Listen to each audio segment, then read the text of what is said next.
Hello trainers, Ganeto here, and today we have some Ultra League action to showcase on this video. So we're gonna start off with Shadow Steelix up in front, while at the back double water, but not any water, will cover our main weaknesses. So mainly what I want to avoid is gonna be the fighters up in front, especially Cobalion and Virizion, and somehow those two can protect our Steelix on that matter. Perhaps Virizion not so much because we have a Pokemon like Jellicent on the closing part, but still, to my surprise, this Pokemon can still go pretty much toe-to-toe up against the Virizion as well. So enough about the core breakers, let's see what we got here, because Shadow Steelix is gonna be able to completely farm down Venusaur. So now they will come back into the battle with Swampert, and this is not looking that great, but of course we can always debuff at the full extent this Pokemon. Not gonna throw the Earthquake, but instead I'm gonna go with back-to-back breaking swipes, because I have a feeling that after two of those debuffs we can absolutely destroy them down with the final one. This makes them throw their final energy, and at the back they have a Charizard. So Charizard is a big threat on Ultra League, and this team can really pretty much cover that threat. So I'm just gonna take here the move that they're gonna throw, and right after we're just gonna switch out to the Tentacruel as soon as we can bank enough energy for one serve for the end game, and that's Swampert. So Swampert returning into the battle now, and all we have to do here is to go ahead and throw the Scald. Earthquake cannot be taken though, so that is gonna connect for big damage, but hopefully they can still not reach to back-to-back Earthquakes. So one serve for the shield, one more for the knockout, and that will start off the video of ours into a positive win. Into the next battle now, trainers, and we're having Swampert up in front. So we saw before that Swampert at the back can still be a pretty much thick Pokemon, but up in front is absolutely insane for us. Definitely a whole core breaker, because not only it can go pretty well against our Steelix, but also against Tentacruel. So yeah, with that in mind, I'm just gonna go ahead and block the first Hydro Cannon, and then I'm pretty positive that I can survive the next few Hydro Cannons kinda easier with those debuffs on their side. Also pretty much able to apply a lot of pressure with my Shadow Dragon Tails, and let's discuss at this point how much you need Shadow Steelix. Not so much. I think that the regular Steelix is still gonna perform much better than the Shadow one, because it can survive much longer, and of course, as you can see here, every single of my Pokemon might be kinda excelled powered up, but still not to their full extent, so you can always rely on 100% IVs for this team to succeed. So with that said, now we're having Shadow Ball dealing so much damage to Venusaur, and that's why I enjoy using a Pokemon like Jellicent. It can still provide a lot of coverage against the grass types, despite the fact being weak to those grass moves. So Frezibla now can easily be taken by our Pokemon, and I'm not gonna get, unfortunately though, to the Blizzard. Instead, I will throw my Scald for super effective and big damage on the Charizard, but still they can finish me off right on time with that final Dragon Claw. Doesn't matter, we can still return to the battle with our Jellicent, and now we're just gonna destroy them down with that final serve. They know that, so they will just top left this battle.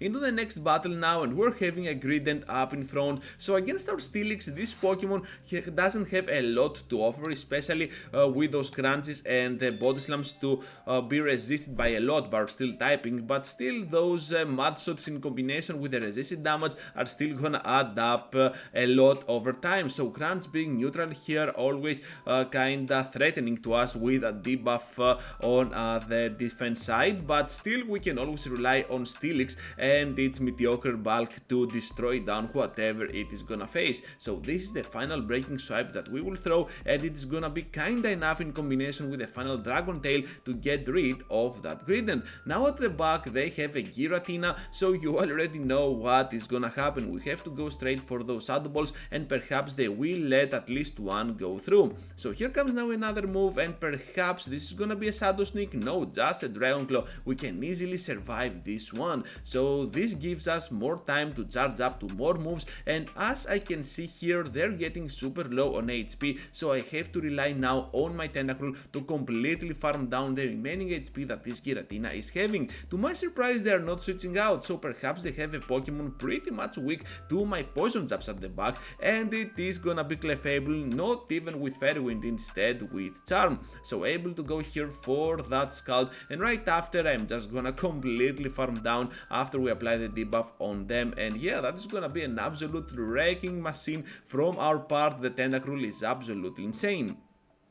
Into the next battle now, trainers, and we're having a Cobalion up in front. This Pokemon is super bad for our Steelix. We have to get out of there as soon as possible, because unlike the region that we can stay in if we want to, since our breaking swipes are gonna deal neutral damage and the dragon moves in total, against Cobalion this is not the case at all. So what I want to do here is to flip around that very bad lead that I had, and to do so we need to sacrifice a shield in the process with our Tentacruel. So Tentacruel here is also gonna have kind of a rough batch against this Jellicent, so the battle is definitely not over yet. So attack fell on this Pokemon, and one more Scald to be thrown from our side. Unfortunately for us though, we're not doing much damage, and hopefully for us they're gonna get to their Shadow Ball to finish off our misery. So at the back now, they will return for the final time, I believe, on this battle with Cobalion into this weird alignment, and now we have the better alignment, of course, with our Jellicent dealing more work on their side. So of course we need to respect the damage from those stone edges, but I'm pretty sure we can survive one more with ease. So here comes now another Shadow Ball. Are they gonna double shield here? Yes, they are. So Cobalion is their key to victory, and they want to play around that. So I was not expecting a stone edge here, that's why I let that go through, and this is obviously a mistake, because if we could block and still went for the Shadow Ball, we could guarantee kinda that knockout, and of course right here against that Jellicent we could have had a much better scenario. Anyways, the battle is still going on, so let's see how well those breaking swipes can do, because after the first one the next serve will not deal so much damage. So we're kinda able to completely farm down here, but right before we do so they're gonna get to that serve, and down we go in a battle that I definitely did some mistakes, but still, as you can see here, my opponent really played it super well. Hopping now into the next one with a Tapu Fini up in front. This is horrible for my team, because right now I have to use Jellicent as a safe switch and not my Tentacruel, and to do that we need to get through that Tapu Fini, since my Steelix is definitely gonna struggle against that Pokemon.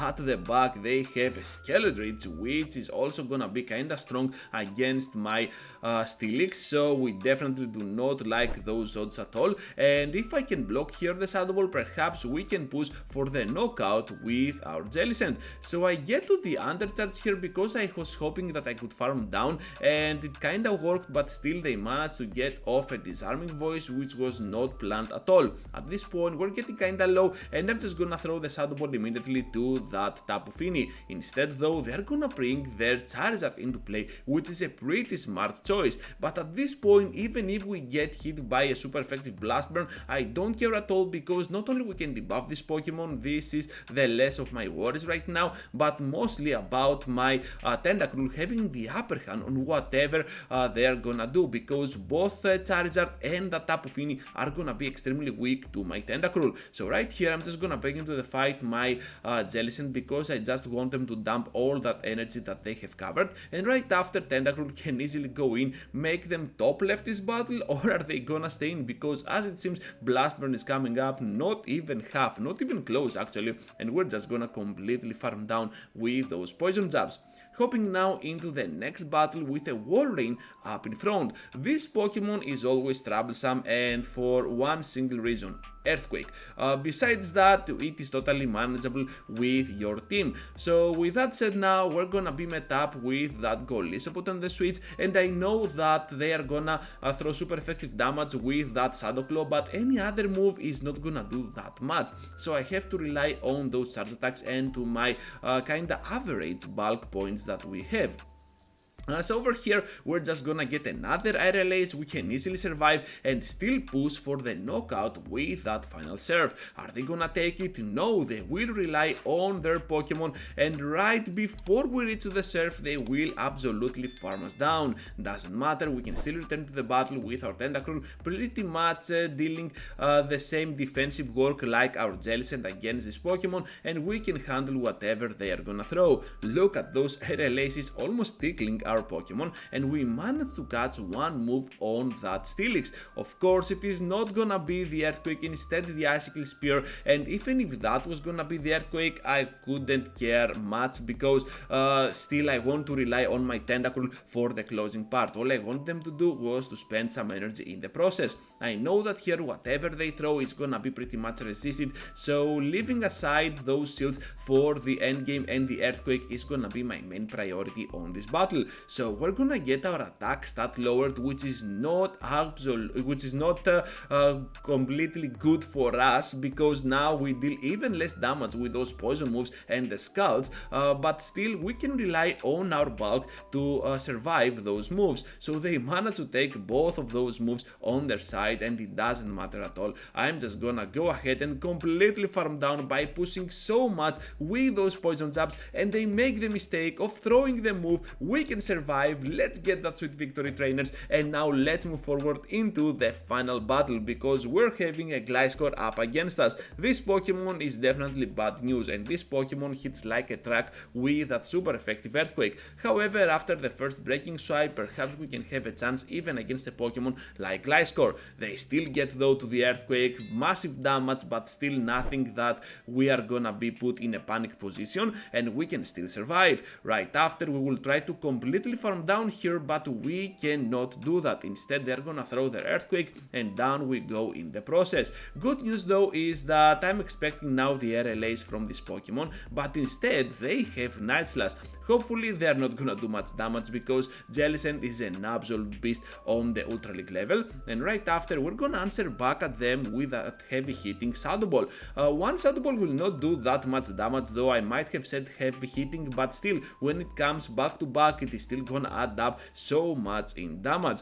We have to respect their own damage nuke move with that Zap Cannon, and right after they are gonna lower our attack stat. Unfortunately though, I cannot switch out yet to my Tentacruel, because my poison zaps are pretty much resist here, and we do not like those odds. Another debuff on our side, so this time I decide to go for the Surf. Are they gonna block here? No, they are not gonna let that go through, and right after, another Surf to threat even more that poor Registeel. At this point, I'm feeling kinda comfortable, and at the back they have a fighter. Let's go, trainers. This is gonna be the Hitmontop with triple Axel and perhaps close combat as its main attacks, so we can definitely reach to back skulls, one for that Hitmontop and one for that Registeel, to finish off this battle in an amazing stylish way. So here comes the skull, down goes Hitmontop, one more for the Reggie. Let's get that sweet victory to end the video, and that is gonna sum things up for today's content.